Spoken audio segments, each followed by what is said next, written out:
Hello everyone, my name is Jeff Rolka. Thank you for checking out my video. This is questions from comments 52, buckle my shoe. Not a ton of questions in this one because I only just did questions from comments 51, and I'm going to try and do these more frequently. So please post your questions in the comments of the videos or on the various communities and things like that I'm a part of. I've been drawing questions from there as well, which is another way of saying thank you to my Patreon supporters. I really appreciate the support. Thank you very much. So yeah, let's dive in here. First question. I have a question. When doing lip trills, I find myself subconsciously closing my teeth gently. I don't clench as I go higher. I think it helps me with control, but I think you're supposed to open your mouth more as you go higher, right? I'm not sure if I should continue doing this or be more conscious about not closing my teeth together in my mouth. Any advice would be so appreciated because you already do so much for your virtual students.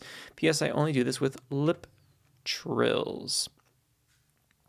So there's a couple questions in there. In general, the big picture, we want flexibility. That's what these vocalizations, all these exercises are really about, is about being flexible so that when you go from just singing the exercises to a song that has vowels in whatever order they happen to be in because of the libretto, the lyrics, consonants are the same, they're in whatever order that they're in according to the lyrics, then we have to be flexible enough to accommodate them. Yes, in general, it's better to have your jaw opening slightly as you ascend as opposed to closing. However, thinking on this has recently changed. And I say recently, but it's been, I think, now 5 or 6 years. It used to be that we were always thought to open as we ascend. With oo and o vowels, however, we are finding more and more that those vowels benefit from more overall space in the rear of the oral cavity towards the back. And if you open your mouth too wide with those vowels, you will in fact narrow the space in the rear of the oral cavity. So sometimes more of a kind of open face with the front aperture a little bit more closed for those vowels can be helpful. If you are doing this with your lip trills, however, and let's get back specifically to your question, you are closing your mouth with the lip trills as you ascend. Not ideal. This is one of the reasons why if you're not doing it with your hand at your face, the way that I show it in the videos, I would highly recommend you check that out. What that does is it takes a little bit of the muscle weight out of the front facial muscles. And this means that you don't have to flex your outer facial muscles as much to keep the lips closed to resist the flow of air. And in so doing, you can release more of the overall muscle tension in your outer facial muscles. And crucially, in my opinion, those muscles that are closing the TMJ joint. So I suspect that if you do as opposed to you're going to find it a little bit easier to release the jaw down, to get a little bit more space, and keep it consistent on the ascending scale. If you find that it's still closing as you ascend, then you can try some other exercises where you're taking your fingers and pushing the cheeks in so that you got like your cheek in between your molars in the rear. That probably won't work with the lip trill though, and you say that you don't do that except with a lip trill, so that may not be an issue at all. But I would start with that to begin with, and maybe even do the pushed in cheeks exercises with some of your regular vowel studies. And if you feel a little bit of that squeeze, then maybe you are engaging a little bit more in the jaw than you were perforcely aware, and that will help too. So I hope that helps. Please, if I've missed anything, follow up in the comments below. Great question. Question. Why is it that when I sing, my voice breaks and then gets higher? Not a good higher, though. bear with me for a second here. This is a blessing in disguise. If you look at it in a certain frame of mind, from a certain perspective.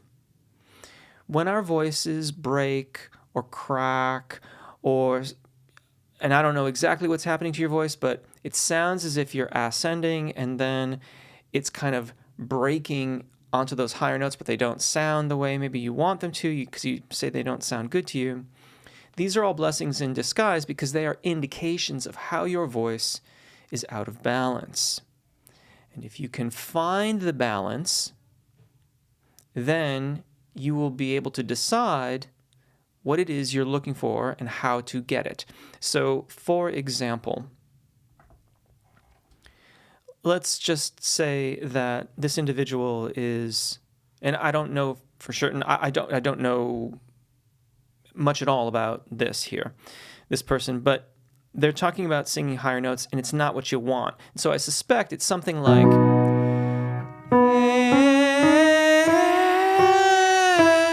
and it's just getting totally airy. It's cracking, maybe it's cracking even more. And please forgive me, these are gross examples for illustrative purposes.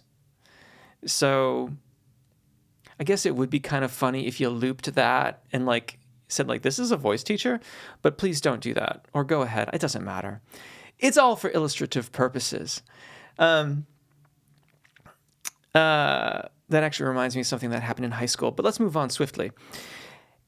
That is obviously a catastrophic kind of vocal delivery. I'm purposefully losing control of my voice here.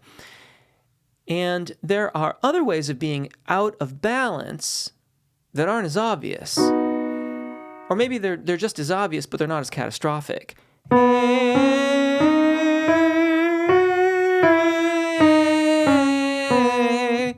You can clearly hear how unbalanced my voice is there. Imbalanced, pardon me.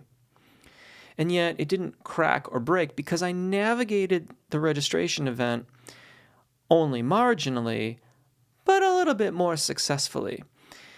And that is what I suspect is happening for you, is that you're not navigating a registration event as successfully as you'd like to. The cracks, however, tell you where it is and where you need to improve. What I just demonstrated is one of the steps along navigating it, and that is going from thyroarytenoid dominant singing voice, then the lower notes, my chest voice. And then it's very clearly cricothyroid dominant when I get above a certain point, and that is cricothyroid dominant singing voice, also called head voice. But you see, the thing here is that head voice too frequently is thought of as this.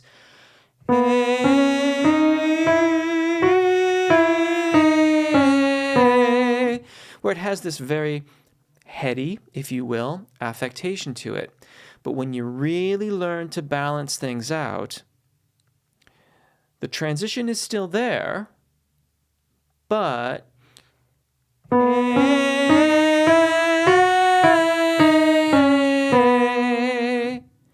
you can balance the tone quality across the registration event. This is 99% of what I am doing here on the channel, is working on those registration events and giving you exercises to work on it. So keep going. I would also advise you to evaluate your apagio breath management. If you don't know what I'm talking about, it's breathing for singing or how we engage. And if you think you know how to do it, but you haven't come across apagio breath management, I would humbly suggest you think again and check it out, because I thought I knew what support was, and then I discovered apagio, which I thought I'd been doing, and then I realized I wasn't, and then I fixed it, and then everything changed for the profound better. Great question. What's the significance of the we exercise? Trying to understand what that is working vocally. Thank you. Dynamic air pressure exercises help us balance the airflow and vocal fold engagement. It helps us find the optimal configuration of those two elements. So voice teachers, myself included, are always talking about balance. We have to balance things out. And you would justifiably say, what are we balancing out? And I would submit to you that it is the airflow and vocal fold engagement. Though that balance shifts as we move throughout our range, but we have to learn to balance those two mechanisms. And a we exercise does that by weighting and then unweighting the vocal fold. And when you listen to your voice and you have an idea of what you're wanting to sound like, we, we, we, we, we,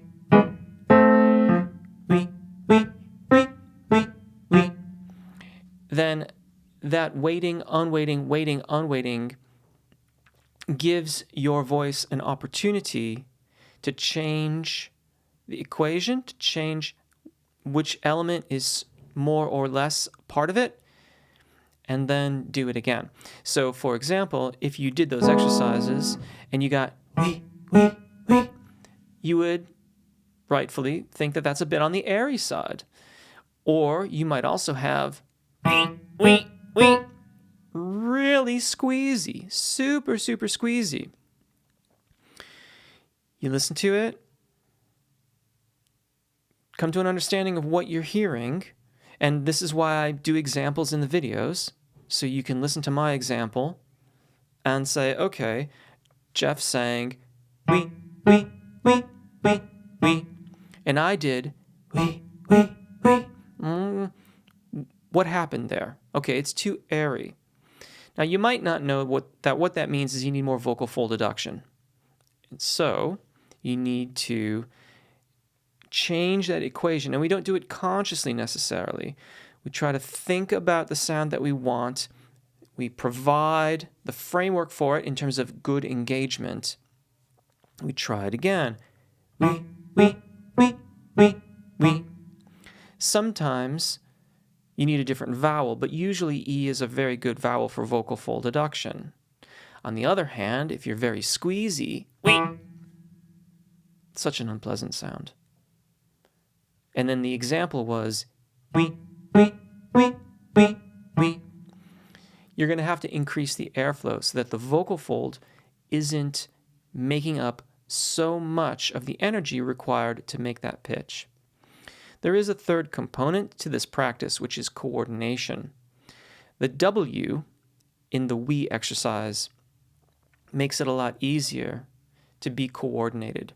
It's different than if you have a he exercise. You might notice that in those videos where I do we's or you's, things like that, that sometimes I will then go on to a he exercise. So you might do we, do that for a little while, and you come back, he. When you have an H, you have to coordinate the beginning of the flow of air with the adduction of the vocal fold. And that's more challenging than the we exercise. I say this to say that if you're finding that you're getting good sounds with the we exercises, and it doesn't have the he's, you might rewind, if you will, and have another go at it and try he and see if that's challenging. See what results you get. If it goes back to he, very breathy, then you know that you're not adducting the vocal fold quite firmly enough, and you'll need to maybe go back to the we's, focused on doing that. Great question. I do hope that helps. I have a question regarding keeping my vocal routine. I practice singing every day. I do your warm-ups, and after that I work on songs by recording myself, listening back and adjusting and recording that and so on. But I'm going on a holiday soon for 2 weeks. I'll be staying in a resort in Egypt, and unfortunately I don't see myself practicing there every day. I wouldn't even know how to. I think there's a TV in the room, but that's it. What would you recommend? Can I go 2 weeks without singing and then continue where I left off when I come back home? Or is 2 weeks too long of a time to go without practice? And will my voice degrade significantly? Do you know some easy exercises that I can do whilst being over there so my voice doesn't fall back too much? Thanks, heaps. You're welcome. Honestly, you can look at this from a variety of different perspectives. A part of me wants to say, have a nice vacation. We all benefit from rest from time to time. This sounds like a good time to have that rest. Enjoy yourself. I did make a brief response in the comment, and the one thing that I would add is just try to stay healthy. Try to avoid colds or the flu or any of that stuff. I mean, it seems obvious enough. I mean, who goes out looking to catch a cold? But, and I don't know where this person's traveling from Egypt to, but if you were traveling from California, for example, you're going through a great many time zones. You're going to be very fatigued. The jet lag is going to be pretty severe, and that will compromise your immune system. So do your best, hit your vitamin C maybe, and try to watch out for colds and things like that. That would make your return to singing when you get back take longer. There are plenty of vocalizations that you can do if you get like a very basic piano app for a mobile device. It doesn't need an internet connection usually. Then you could just do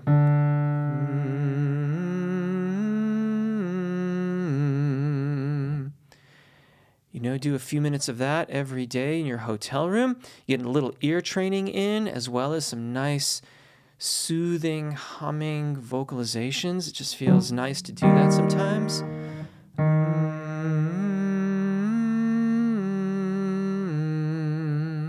You might elaborate on it.